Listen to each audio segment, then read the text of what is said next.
नमस्कार दोस्तों। अब सोचने वाली बात यह है कि पहले मंगल तक कौन पहुंचेगा, इंसान या फिर पेट्रोल डीजल की प्राइसेस। वैसे पेट्रोल डीजल ने आसमान को छूकर चांद को तो पार कर लिया था 2014 में ही। अब यह देखना है कि वो मंगल तक कब पहुंचते हैं। और मैं ऐसा इसलिए बोल रहा हूं क्योंकि जब 2014 में इलेक्शन हुए थे तो मोदी जी ने एक नारा दिया था, बहुत हुई जनता पर पेट्रोल डीजल की मार, अब की बार मोदी सरकार। और अब मोदी सरकार को काफी टाइम हो चुका है और 2-3 दिन पहले जब मैंने पेट्रोल डलवाया था तब प्राइस थी 93.62 रुपीस पर लीटर।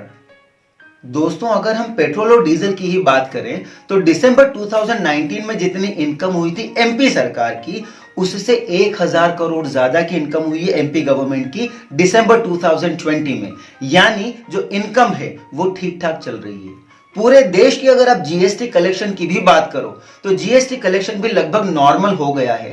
कोरोना का जब एकदम लॉकडाउन का टाइम चल रहा था तब थोड़ी इनकम कम हो गई थी, लेकिन अब जीएसटी कलेक्शन और दूसरी सारी इनकम लगभग नॉर्मल पर पहुंच चुकी है। लेकिन इसके बावजूद भी फिलहाल सरकार पेट्रोल डीजल की कीमतों को कम करने के मूड में बिल्कुल नहीं लगती। इनफैक्ट कंटिन्यूअसली पेट्रोल डीजल महंगे होते जा रहे हैं। मैं मोदी जी से एक बात बोलना चाहता हूं कि आप तो रेडियो पर आकर अपने मन की बात बोल देते हैं, लेकिन जनता अपने मन की बात कहां बोले।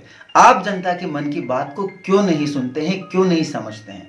कोरोना के कारण कई लोगों की जॉब्स चली गई हैं और जिनकी जॉब्स बची हुई हैं उनमें से कई लोगों की सैलरी कट कर आ रही है, लेकिन इसके बावजूद जनता आपका विरोध नहीं करती क्योंकि आप जनता के प्रिय नेता हैं। जनता को आप में एक स्ट्रांग लीडर दिखता है। आपने कई बड़े बड़े काम किए हैं हमारे देश में जिनके बारे में कई लोग, कई नेता तो सोच भी नहीं सकते थे और इसलिए पूरा देश आपका सम्मान करता है। लेकिन इसके बावजूद क्या आपको नहीं लगता कि इन बड़े कामों के साथ साथ आपको छोटे छोटे कामों पर भी ध्यान देने की जरूरत है। पेट्रोल डीजल एक ऐसी चीज है जिसका आम जनता पर डायरेक्टली बहुत ज्यादा असर पड़ता है। आपसे एक रिक्वेस्ट है, प्लीज पेट्रोल डीजल की प्राइसेस को कंट्रोल कीजिए। सोशल मीडिया पर पोस्ट देखने को मिलती है कि अगर आपको पेट्रोल डीजल महंगा लग रहा हो तो आप एक ऐसी बाइक खरीद लो जिसका माइलेज ज्यादा हो। लेकिन ऐसी बाइक खरीदने के लिए भी 70-80 हजार की जरूरत होती है। क्या इस बुरे दौर में एक आम इंसान 70-80 हजार की बाइक खरीद सकता है?